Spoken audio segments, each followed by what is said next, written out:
ரஜினியால் மட்டும் எப்படிப்பா இது சாத்தியமாகுது? திரும்பவும் கேட்குற ஒரே ஒரு விஷயம் தான் வந்து. எது பண்ணாலும் வந்து ரஜினிக்கு ஒரு பரபரப்பாகுது. அதே சமயத்தில் வந்து ரஜினி எங்கு போனாலும் அது ஒரு விஷயமாக மாறுது. இதையும் தாண்டி ரஜினி இந்த வயசுலயும் வந்து ஓடிக்கிட்டு இருக்காரு, ஆடிக்கிட்டு இருக்காரு, நடிச்சுக்கிட்டு இருக்காரு. அடுத்தடுத்த படங்கள் மூவ் ஆகிட்டு இருக்கு. இது எப்படி சாத்தியம் அது? அம்பானி வீட்ல ஒரே ஒரு ஒரு ஸ்டெப்பு போட்டார் வந்து. அது ஒரு பெரிய விஷயமாகி ஏர்போர்ட்டில் வச்சு கேள்வி கேட்குற அளவுக்கு நடந்தது வந்து. இப்போ அது பேசும் பொருளாவே மாறிக்கிட்டு இருக்கு வந்து. ரஜினி ஏதோ வந்து ஒரு 20 நிமிஷம் குத்தாட்டம் போட்டதாவே வந்து ஒரு விஷயம் பேசப்பட்டது வந்து.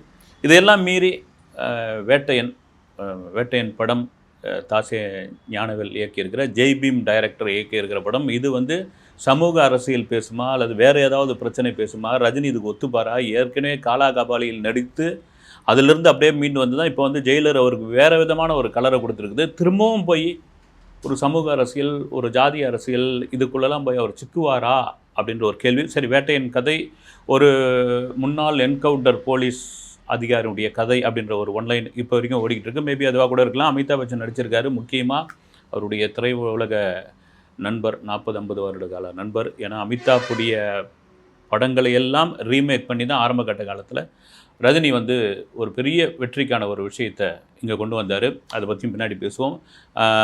இந்திக்கு ரஜினி போகிறதுக்கு முக்கிய காரணமாக இருந்தது அமிதாப் தான். ஏன்னா பாலச்சந்தர் கமலஹாசனை கொண்டு போய் இந்தியில் அறிமுகப்படுத்திட்டாரு. சார் என்னையும் இந்தியில் அறிமுகப்படுத்துங்கன்னா அவர் கண்டுக்காமல் விட்டார். அப்படின்ற அளவு மனித இதுவாகிடுச்சு. அமிதாப் தான் வா நண்பா நான் உன்னை கூட்டுமாறேன்னு சொல்லி அங்கே இந்தியில் 4-5 படங்கள் நடித்தார். அப்புறமா வந்து வழக்கம் போல் ரஜினி வந்து மனசில் இருக்கிறத பேசி அது ஒரு கான்ட்ரவர்சி ஆகி அதன் பிறகு வந்து வேணாயா நீங்கள் உங்கள் இந்தி சினிமாவே வேணான்னு சொல்லி தமிழ் சினிமாவுக்கு வந்து இன்றைக்கி சூப்பர் ஸ்டாராக மாறிட்டார். இப்போ எல்லாருடைய கேள்வி என்னென்னா, இன்றைக்கி இந்த இளம் நடிகர்லாம் இருக்காங்க இல்லைங்களா, ஒரு படத்தில் 1.25 படத்தில் நடிச்சுவிட்டு சம்பளத்தை ஏற்றிட்டு அப்புறம் பார்த்தீங்கன்னா தன்னை சுற்றி ஒரு 10 பேரை வச்சுக்கிட்டு வாழ்க கோஷம் போட்டுக்கின்னு அப்புறமா இந்த நடிகர் அந்த நடிகர் அப்படின்னு பட்டங்களை அவங்களே வச்சுக்கிட்டு அப்புறம் சம்பளத்தை பார்த்தீங்கன்னா ஒரு படம் ஓரளவுக்கு சுமாராக போச்சுன்னா 5 கோடி கொடு 6 கோடி கொடுன்னு சம்பளத்தை ஒரு பக்கம் உயர்த்திக்கிட்டு அப்புறமா வந்து சோஷியல் மீடியாவில் தான் பெரிய ஆளுன்ற மாதிரியான ஒரு விஷயங்கள்லாம் காமிச்சிட்ருக்காங்க. ஓகே, இவங்கள்லாம் பார்த்து படக்கூடிய அளவிற்கு ரஜினியும் கமலும் இருக்கிறார். கமலும் சும்மா சொல்லக்கூடாது. ஏன்னா ஒரு பக்கம் இந்தியன் 2, இந்தியன் 3 அது விமர்சனங்கள்லாம் அந்த தக் லைஃப்னு ஒரு படம், அப்புறம் அவருடைய ப்ரொடக்ஷனில் ஒரு படம். சரி, இப்போ ரஜினியுடைய இதுக்குள்ளே வருவோம்.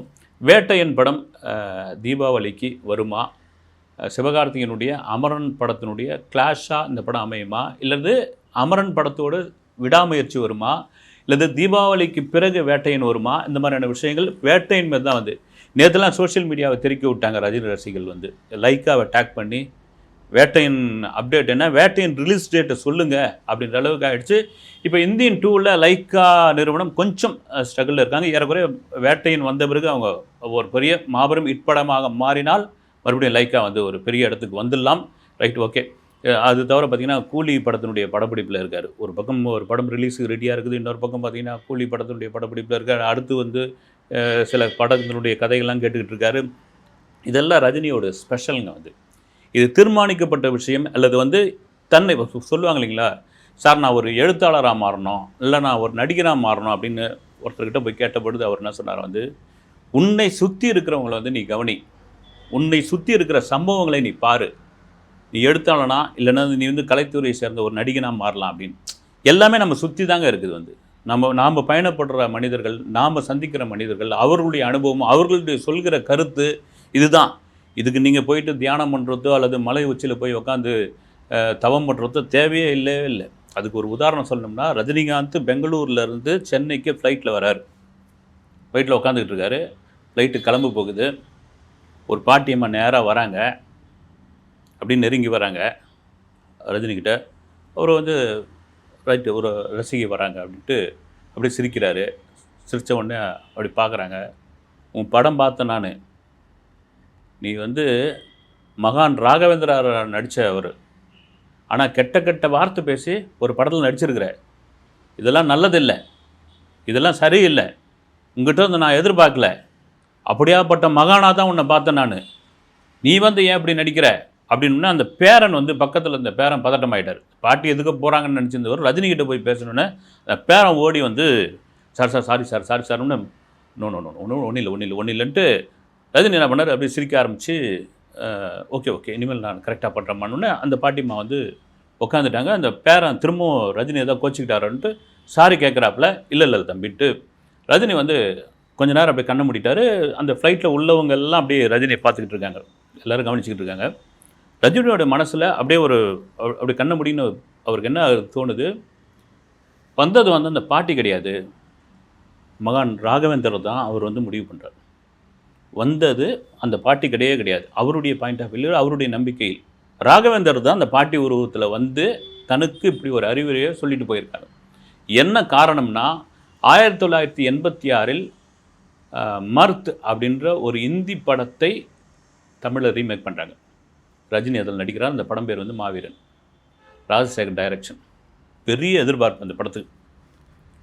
படம் வந்து என்னென்னா, இன்னொரு விஷயம், தமிழ் சினிமாவில் முதல் 70mm படம். அந்த படத்துக்காக தேவி தியேட்டர், சென்னை மவுண்ட் ரோடில் உள்ள தேவி தியேட்டருடைய ஸ்க்ரீனே வந்து 70mm மாற்றுறாங்க. படத்து மேலே ஏகப்பட்ட எதிர்பார்ப்பு. குறிப்பாக வந்து வாங்கடா வாங்க என் வண்டிக்கு பின்னால் அந்த சாங் வந்து பட்டி தொட்டி எங்கே கலக்குது ஆடியோ வந்த பிறகு. 1986 தீபாவளிக்கு எதிர்பார்ப்புக்குள்ளான படம். அந்த தீபாவளிக்கு பார்த்திங்கன்னா மாவீரன், விடிஞ்சா கல்யாணம், பாலைவன ரோஜாக்கள், அறுவடை நாள், புன்னகை மன்னன், இத்தனை படம் ரிலீஸ் ஆகுது. இப்போ நம்மளாம் ஒரு பண்டிகைக்கு ஒரு படம் வந்தாலே பெரிய விஷயமா இருக்குது. இத்தனை படம் ரிலீஸ் ஆகுது. மாவீரன் மேலே ஒரு பெரிய எதிர்பார்ப்பு, ஒரு பெரிய விலை கொடுத்து வாங்குகிறாங்க. பார்த்திங்கன்னா அந்த படம் வந்து ரிலீஸ் ஆகுது. அப்படியே ஹிந்தி படத்தை ஜெராக்ஸ் எடுத்த மாதிரி இருக்குதுன்னு விமர்சனம் வருது. டிட்டோ ஒரு ஜெராக்ஸ் மிஷினில் அந்த மர்த்து படத்தை வெளியே விட்டால் அதை வெளியே வந்து இந்த பக்கமாக பிரிண்ட் அவுட் வந்து மாவீரன் வருது அப்படின்ற மாதிரி அந்த படம் பார்த்தா அப்படி தான் இருக்கும். சாயெல்லாம் பாட்டெல்லாம் இட்டு அம்பிகா நடிச்சிருப்பாங்க. ஒரு மாதிரி அந்த கதையே ஒரு மாதிரி போகும். வந்து அது இதுவாகும். படம் அட்டர் ஃப்ளாப். அந்த படத்தில் தான் ரஜினி வந்து நிறைய கொஞ்சம் கெட்ட வார்த்தைகள், பெண்களை கொஞ்சம் இழிவுபடுத்துகிற மாதிரியான டைலாக் இதெல்லாம் வந்து அந்த படத்தில் இருக்கும். அதெல்லாம் நடிச்சிருப்பார். அப்புறம் பார்த்திங்கன்னா 10 படங்கள்லாம் வந்து எல்லா படமும் இட்டு, விடிஞ்சா கல்யாணம், அப்புறம் வந்து பாலைவன ரோஜாக்கள், புன்னகை மன்னன்லாம் சூப்பர் இட்டு, அறுவடை நாள் இட்டு, ஜிஎம் குமார் டைரக்ஷனில் சிவாஜி ப்ரொடக்ஷன், அதில் வந்து பிரபுவும் ராம்குமாரும் நடிச்சிருப்பாங்க. வந்து அந்த படம் இட்டு இப்படி இட்டாகிடுச்சு. மாவீரன் ஃப்ளாப் ஆகிடுச்சு. இப்போ இந்த பாட்டியம்மா அந்த மாவீரன் படத்தை பார்த்துட்டு வந்து தான் இந்த விஷயத்த சொல்கிறாங்க. பேரை சொல்ல, ஆனால் ரஜினி புரிஞ்சு போச்சு. புரிஞ்சு போனவுடனே அவர் மண்டைக்குள்ளே ஓடுது. வந்து ஃப்ளைட்டு கிளம்பி பெங்களூர்லேருந்து சென்னைக்கு வரத்துக்குள்ளே அவருக்கு அது என்னன்னா, அவர் சொல்கிறார் வந்து ஒரு பேட்டியில் வந்து, நான் 100 நாள் தியானம் பண்ணால் கூட அந்த அளவுக்கு தெளிவு வராது எனக்கு அந்த பாட்டியம்மா சொன்ன ஒரு விஷயம். வந்து ஃப்ளைட் வந்து நிற்குது, சென்னையில் லேண்ட் ஆகுது, எல்லோரும் அந்த பெல்ட்டெல்லாம் கழட்டு போகும்போது நேராக போகிறார். அந்த ரஜினி போகிறாரு.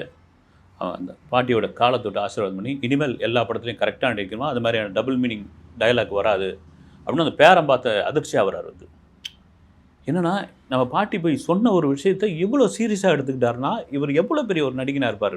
அதுதாங்க வந்து நம்மளை சுற்றி இருக்கிற விஷயம், நாம் சந்திக்கிற மனிதர்கள், நம்ம சுற்றி நடக்கிற சம்பவங்கள் தாங்க நமக்கு வாழ்க்கைக்கான ஒரு பெரிய விஷயமே. அது நேராக காரில் ஏறின உடனே வீட்டுக்கு போகல, பயஸ்கார்டு வீட்டுக்கு போகல. டிரைவர்கிட்ட என்ன சொல்கிறாரு, கவிதாலயா ஆஃபீஸ் கொடுக்குன்றார் வண்டியை. வேறு கவிதாலயா ஆஃபீஸ் போகுது. ஏன்னா கவிதாலயா தான் ஸ்ரீ ராகவேந்தர் படத்தை தயாரித்தவர்கள். அந்த படத்தை தயாரித்து நஷ்டப்பட்டு இருக்கிறாங்க. அந்த படத்தை தயாரித்தால் நஷ்டமாகும்னு தெரியும். அதில் ஒரு பின்னணி சுவாரஸ்யம் இருக்குது. சுருக்கமாக சொல்லணும்னா, ராகவேந்திரா நடிக்கணும்னு ஆசைப்படுறாரு ரஜினி. கன்னடத்தில் ராஜ்குமார் நடிச்சிட்டார், நான் ஏன் நடிக்கக்கூடாதான்றாரு. தயாரிக்க யாருமே முன் வரல. என்ன காரணம்னா, அந்த படம் ஓடாது. எங்கே சிகரெட்டை தூக்கி போடுறாரு, சரக்கை அப்படி அடிக்கிறாரு, ஸ்டைலாக தலையை தூக்கி விடுறாரு, பேர் பாடியோடு ஒரு சுற்றுறாரு. அவரை போய் மகானா, சாமியாரா, சன்னியாசியாக ஒருத்தர் காட்டும்போது அந்த படம் எப்படி ஓடும், ரசிகர்கள் எப்படி ஏற்றுப்பாங்க?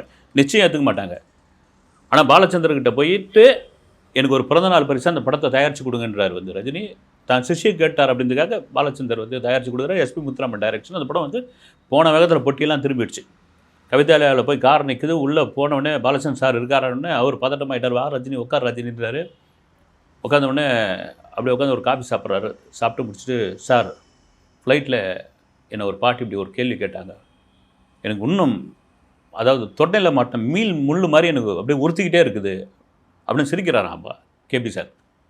நீ எல்லாருக்கும் பிடிச்ச நடிகனாக மாறிட்ட ரஜினி அப்படின்னு சிரிக்கிறார். நீ எல்லாருக்கும் பிடிச்ச நடிகனாக மாறிட்ட. அதுதான் சார் எனக்கு, அதுதான் எனக்கு.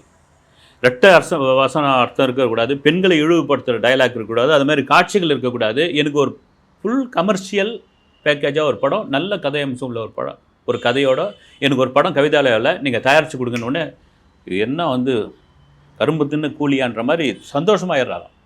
உடனே எஸ்பி முத்துராமனுக்கு ஃபோனை போடுங்க, வர வழிங்க, ரஜினி இது மாதிரி சொல்லிட்டார், ஒரு கதை ரெடி பண்ணுங்கன்னு. அந்த ரெடி பண்ண கதை தான் வேலைக்காரன்.